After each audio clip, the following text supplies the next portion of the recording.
저는 오늘 이 마더스데이를 맞이해서 정말 귀한 어머니들의 그 사랑, 그 은혜를 기억하면서 함께 은혜를 나누려고 합니다. 유대인들의 속담에 이런 말이 있어요. 하나님은 모든 곳에 있을 수 없기에 어머니를 만들었다. 그렇습니다. 세상에 여러 종류의 사랑이 있지만 하나님의 사랑, 이 아가페 사랑의 가장 근접한 사랑은 어머니의 사랑인 것입니다. 이 어머니의 사랑은 전적인 희생적인 이 사랑이죠. 그래서 이 세상에 정말 누구나 다 이 어머니가 있기에 오늘 우리가 있는 것, 이것은 어머니의 사랑과 희생으로 말미암아 오늘 우리가 있게 된 거죠. 그래서 이 어머니의 사랑과 노고를 감사하면서 그 은혜를 기억하고 정말 보답하는 삶이 되는 것, 이것이 얼마나 중요한지 이루 말할 수 없습니다.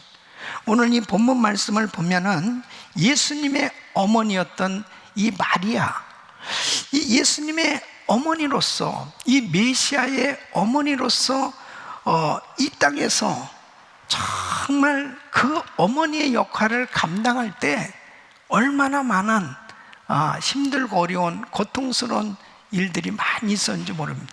그러나 이 육신의 고난에도 불구하고 정말 여인 중에 가장 복된 여인, 가장 보람된 인생을 살았던 여인이 바로 마리아인 것입니다. 특별히 이 마더스데이를 맞이해서 오늘 이 말씀을 듣는 모든 어머니들에게 오늘 이 말씀이 평생 여러분들이 나도 이런 어머니가 돼야 되겠다, 또 정말 우리가 이 세상을 살아가면서 어머니의 그 사랑과 은혜를 기억하면서 보답하며 사는 것이 마땅한 건데, 어머니의 사랑을 다시 한번 기억하면서 오늘 이 말씀이 여러분 평생의 은혜와 축복이 되기를 예수 그리스도 이름으로 축원합니다. 마리아는 어떤 어머니였는가? 먼저 하나님의 아들, 바로 아들 예수를 위한 희생적 사랑을 한 어머니였습니다.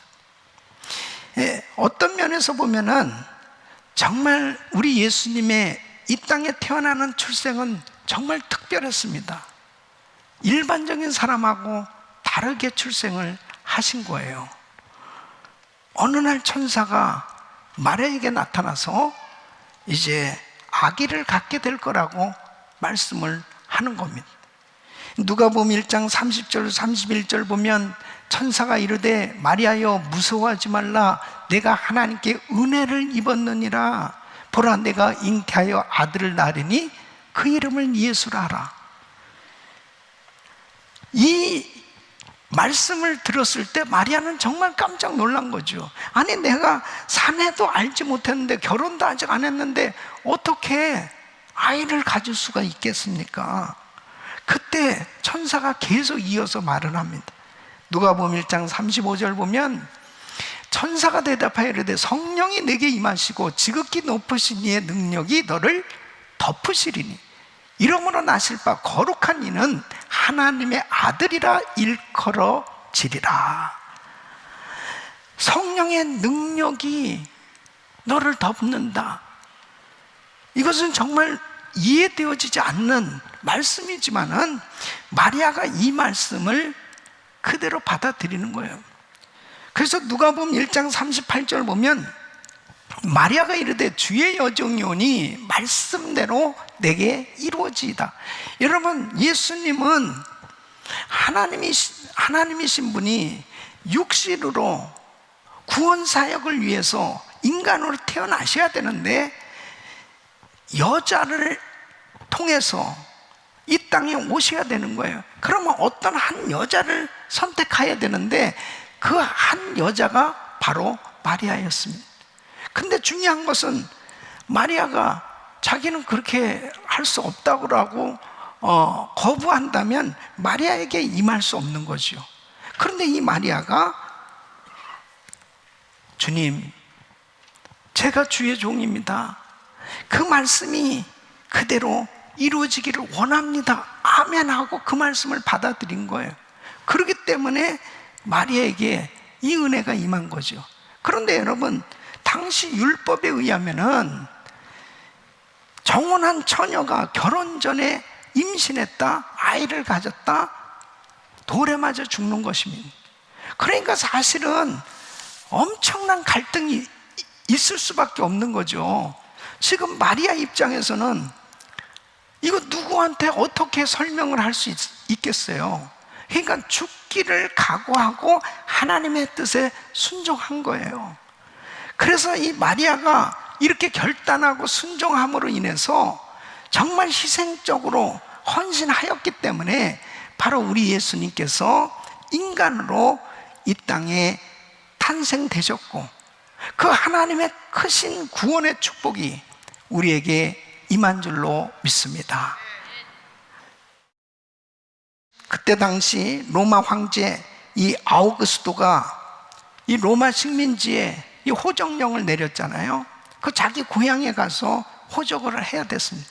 그 요셉이 마리아를 데리고 이제 베들레헴에 갔는데, 물론 예언의 말씀이 이루어지기 위해서 이런 일들이 다 이루어진 거지만, 그 베들레헴에 가서 어느 곳에서 아이를 낳을 수 있는 그런 여관이 없었단 말이에요. 그래서 결국 마국간에서 그 고통 가운데서 아기를 낳았습니다. 그게 얼마나 산모에게 있어서 고통이었겠습니까? 그뿐이에요. 이제 아이를 어렵게 출산을 했는데 마귀가 이 헤롯을 통해서 이제 메시아 그리스도를 죽이려고 역사하는 거죠. 그래서 또 그 어린 아기를 데리고 애굽으로 또 피신을 갔습니다. 그 애굽 땅에서, 낯선 이국에서 또 어렵게 아기를 기르고 있었죠. 그 가운데서 이제 또 가난한 동네 나사렛으로 가라는 거예요. 그 나사렛, 그 어려운 곳에서 예수님을 양육해야만 했습니다. 그러니까 이 모든 일이 예언된 말씀 그대로 이루어지는 이런 상황 속에서 마리아는 하나님의 말씀을 이루기 위해서 남모르는 수치를 느껴야 됐고, 마음고생을 많이 할 수밖에 없었을 것입니다. 또 뿐만 아니라 육신적으로도 죽음의 위협도 당하는 그런 핍박과, 그리고 가난 속에서 그 어려운 가운데 예수님을 양육해야 됐던 것입니다. 그러니까 마리아는 이렇게 예수님을 출산해서 장성하게 성장되기까지 이런 많은 어려운 일들을 감당해야만 했습니다. 이것이 어머니의 사랑입니다. 여러분, 특별히 옛날에 우리 어머니들은 일제 식민지, 그리고 6.25 전쟁, 이런 격변 시대를 다 겪으면서 사셨습니다. 이 땅의 어머니들은 자기를 돌보지 않았어요. 다 자식 위해서 모든 것을 희생한 것입니다. 예수님의 어머니 마리아도 자신의 모든 것을 희생하면서 바로 예수님을 그렇게 양육했던 것을 볼 수 있습니다. 두 번째는 하나님의 말씀을 제일 귀하게 여긴 어머니였습니다. 예수님의 이 어머니 마리아는 언제나 이 말씀 중심의 삶을 살았던 걸 볼 수 있습니다. 비록 가난한 이 시골 처녀였지만은 하나님을 경외하는 신실한 믿음의 여인이었습니다. 그걸 뭘로 알 수 있느냐? 누가복음 1장 38절에 보면 천사가 말할 때 마리아가 이르되 주의 여종이오니 말씀대로 내게 이루어지이다. 하나님의 말씀이면 순종하겠습니다 하는 그런 자세였습니다. 그래서 말씀대로 예물을 드려서 예수님을 할례받게 했던 걸 볼 수 있습니다. 또 말씀대로 애굽으로 피난을 가라 그랬을 때 애굽으로 그대로 피난을 갔죠. 또 말씀대로 이제 나사렛으로 그대로 돌아와.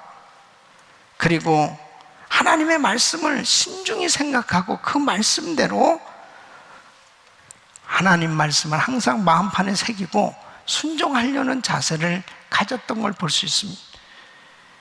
누가복음 2장에 보면은 들판에서 천사들이 양을 치다가 그때 천사들의 음성을 듣지 않습니까? 바로 메시아 그리스도의 탄생을 알리는 그들의 소리를 듣고 그 목자들이 찾아가서 자기들이 경험한 그 모든 내용을 마리아에게 다 전해줬을 때 누가복음 2장 19절 보면 마리아는 이 모든 말을 마음에 새기어 생각하니라. 그러니까 마리아는 하나님의 말씀을 소중히 여기는 사람이었습니다. 그래서 하나님 말씀을 늘 귀하게 여기면서 살았던 것을 볼 수 있습니다. 누가복음 1장 37절 보면 어떻게 이런 일이 일어날 수 있습니까? 그럴 때 대저 하나님의 모든 말씀은 능하지 못하심이 없느니라. 그 말씀이 자기에게 이루어져서 정말 남자를 알지 못한 자기가 아이를 갖게 되고 이런 놀라운 역사를 경험하면서 이 마리아는 더더욱 예수님을 믿는 이 확신이 더 생겨졌지 않겠습니까? 또 뿐만 아니라 마리아가 이런 자세로 하나님을 섬겼다는 것은 하나님의 율법을 얼마나 귀하게 여겼으며 중요하게 여기는 그런 신앙을 가졌음을 알 수 있어요. 그러니까 이런 믿음의 어머니니까 예수님을 어떻게 교육을 시켰겠습니까? 신명기 6장 6절로 7절 보면 오늘 내가 네게 명하는 이 말씀을 너는 마음에 새기고 내 자녀에게 부지런히 가르치며 집에 앉았을 때든지 길에 갈 때든지 누워있을 때든지 일어날 때든지 이 말씀을 강론할 것이며 그랬습니다. 이 말씀에 순종해서 유대인들이 1900년 동안 나라 없이 떠돌아다니는 디아스포라로 살아가면서도 어느 곳에서도 아이가 태어나면 먼저 그 아이에게 가르치는 것이 율법이었습니다. 성경 말씀이었습니다. 그러니까 애들이 알아듣든지 못 알아듣든지 먼저 아이들이 접하는 것은 하나님의 말씀이었어요. 그러니까 그 하나님의 말씀을 듣고 자란 그 아이들은 하나님의 말씀의 축복이 임할 수밖에 없는 것이요. 그래서 세계를 움직이는 그런 위대한 인물들이 많이 탄생했던 걸 볼 수 있습니다. 우리 사랑하는 성도 여러분, 어려서부터 자녀들을 말씀으로 양육하는 어머니들이 되시기를 바랍니다. 그래서 잠언 22장 6절에 마땅히 행할 길을 아이에게 가르치라. 그리하면 늙어도 그것을 떠나지 아니하리라. 어려서부터 성경을 가르쳐야 됩니다. 특별히 우리 젊은 어머니들은 우리 자녀들 성경으로 어려서부터 믿음을 가질 수 있도록 그렇게 교육시키는 어머니가 진짜 좋은 어머니예요. 진짜 훌륭한 어머니예요. 아이들이 아무리 공부를 잘하고 정말 세상적으로 뭔가 잘 풀려진다 하더라도 하나님의 말씀을 떠나고 예수님 떠나면 무슨 소용이 있어요? 어려서부터 성경을 가르쳐야 됩니다.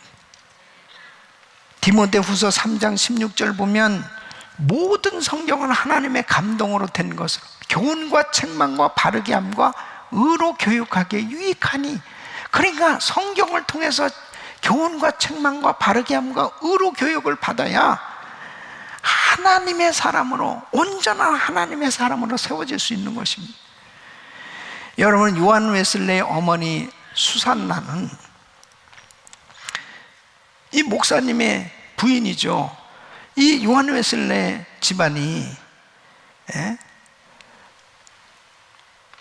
정말 가난한 목회자 집안이었지만은 자그만치 이 수산나가 몇 명의 자녀들을 낳냐면요, 17명을 낳았습니다. 진짜 생육하고 번성했는데, 그런데 이 자녀들을 다 잘 기른 거예요. 이 17명의 자녀들을 저녁마다 성경을 가르칩니다. 특히 이 요한 웨슬레는 5살 때부터 창세기를 펴놓고 글자를 하나하나 가르치기 시작했답니다. 어려서부터 하나님의 말씀으로 성장할 수 있었던 것이 참 큰 축복이에요. 그렇기 때문에 요한 웨슬레를 통해서 정말 영국뿐 아니라 전 세계 부흥의 큰 역사가 일어나는 이런 위대한 인물로 세워질 수 있었던 걸 볼 수 있습니다. 마리아는 이렇게 하나님의 말씀을 귀하게 여기고 또 하나님의 말씀을 소중히 여기는 자세로 예수님을 그렇게 양육하였을 것입니다. 우리 사랑하는 성도 여러분, 우리 자녀들을 성경으로 잘 양육할 수 있기를 예수 그리스도 이름으로 축원합니다. 세 번째는, 마리아는 끝까지 예수님과 함께한 어머니였습니다. 우리가 꼭 기억해야 할 것은 마리아는 언제나 예수님을 떠나지 않았던 사실을 알 수 있어요. 예수님을 이제 자신이 직접 잉태해서 출산했잖아요.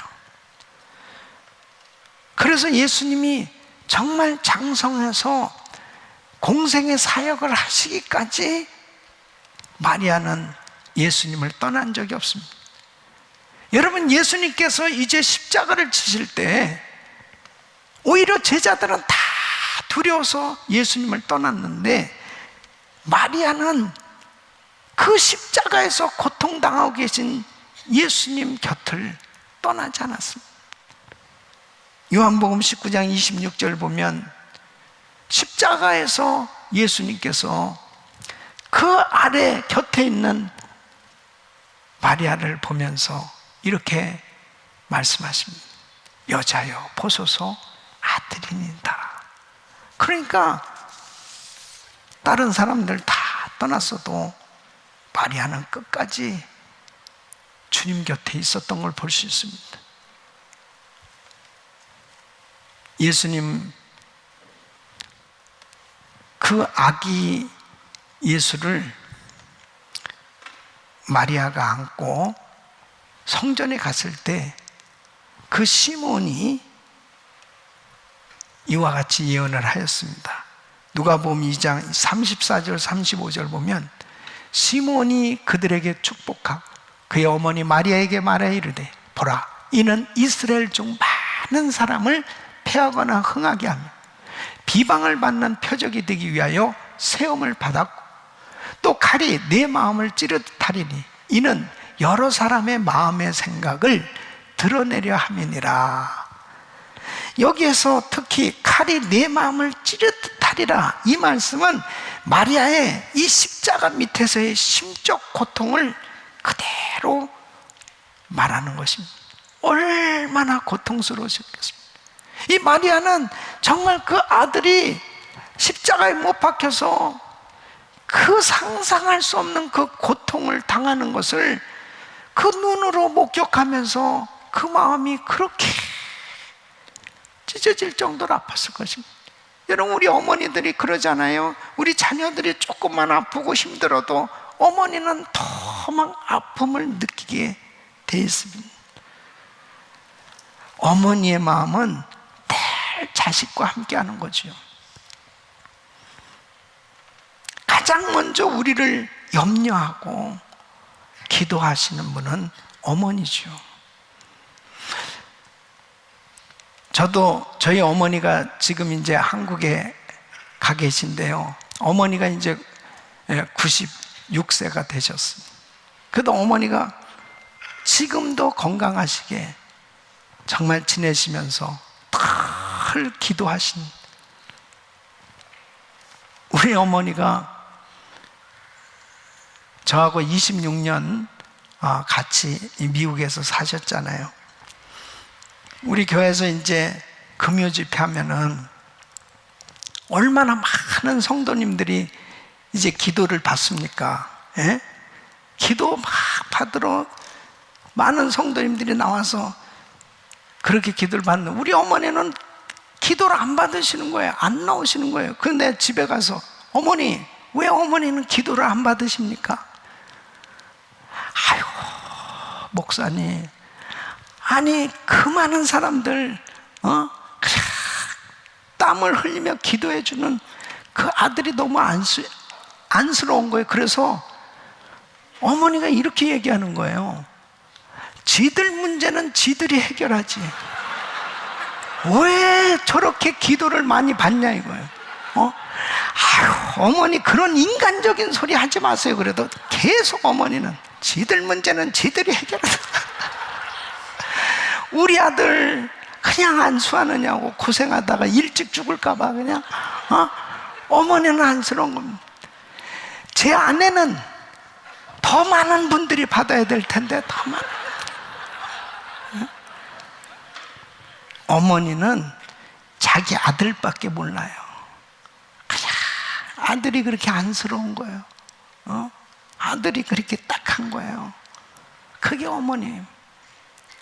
이 마리아도 구원사역을 위해서 예수님께서 이 십자가에서 그 엄청난 고통을 당하시는 거,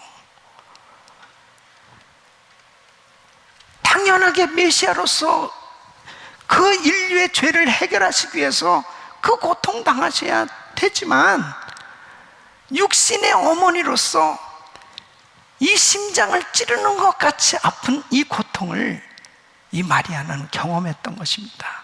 그러면서도 끝까지 그 아들의 곁을 떠나지 않았어요. 마리아는 예수님을 끝까지 떠나지 않았습니다. 예수님께서 이제 부활하셨어요. 승천하시기 전에 제자들에게 예루살렘 떠나지 말고 아버지가 약속하신 것을 기다려, 몇 날이 못해 성령으로 세례를 받으리라, 이 말씀을 그대로 기억하고 사도행전 1장 14절에 보면 여자들과 예수의 어머니 마리아와 예수의 아우들과 더불어 마음을 같이하여 오로지 기도에 힘쓰더라. 그대로 예수님의 말씀을 받아들여서 마가의 다락방에서 기도에 힘쓰더라, 기도하다가 성령의 불세례를 받은 거예요. 그리고 예루살렘 교회가 세워졌습니다. 그 예루살렘 교회가 세워졌을 때 그 예루살렘 교회의 중요한 역할을 한 분이 바로 야고보입니다. 야고보는 예수님의 육신의 동생이에요. 야고보는 그렇게 사역을 하다 칼에 맞아 순교합니다. 또 그 동생 유다가 있어요. 이 유다는 유다서를 기록했고, 그리고 순교하기까지 끝까지 사역을 감당했던 걸 볼 수 있습니다. 마리아는 사도 요한하고 같이 살았습니다. 바로 예수님께서 내 어머니다 하고 십자가 밑에 있는 사도 요한에게 어머니를 부탁했어요. 그래서 지금의 터키 지역, 에베소 지역에서 사도 요한이 끝까지 사역할 때 마리아는 주님 앞에 가는 그날까지 끝까지 교회 사역을 섬기면서 정말 선교사로서 귀하게 드려졌던 모습을 볼 수 있습니다. 정말 마리아는 복된 여인이었습니다.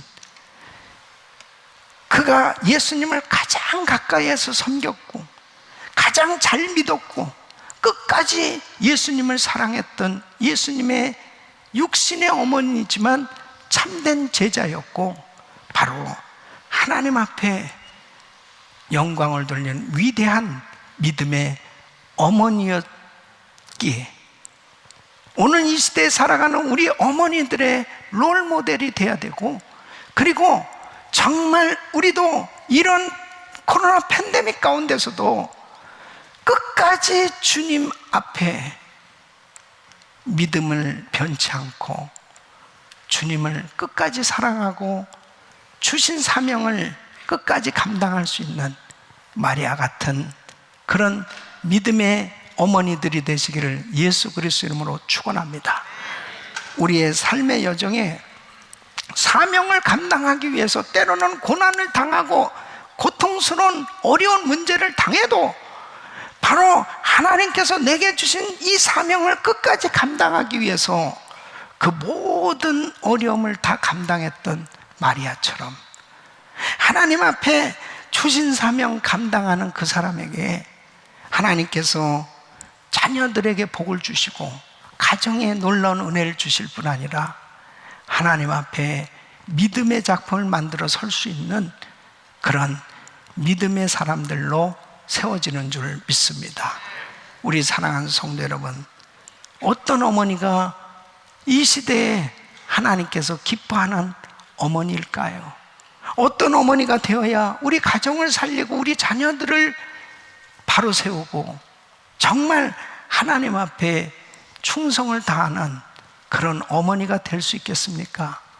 마리아처럼 아들 예수를 위한 희생적 사랑, 하나님의 말씀을 귀하게 여기며 끝까지 주님과 함께한 어머니 마리아처럼 그렇게 드려지는 삶이 되셔서 여러분 생애가 정말 여러분의 가정이 하나님 앞에 아름답게 쓰임받고 영광 돌리는 복된 삶 되시기를 예수 그리스도 이름으로 축원합니다.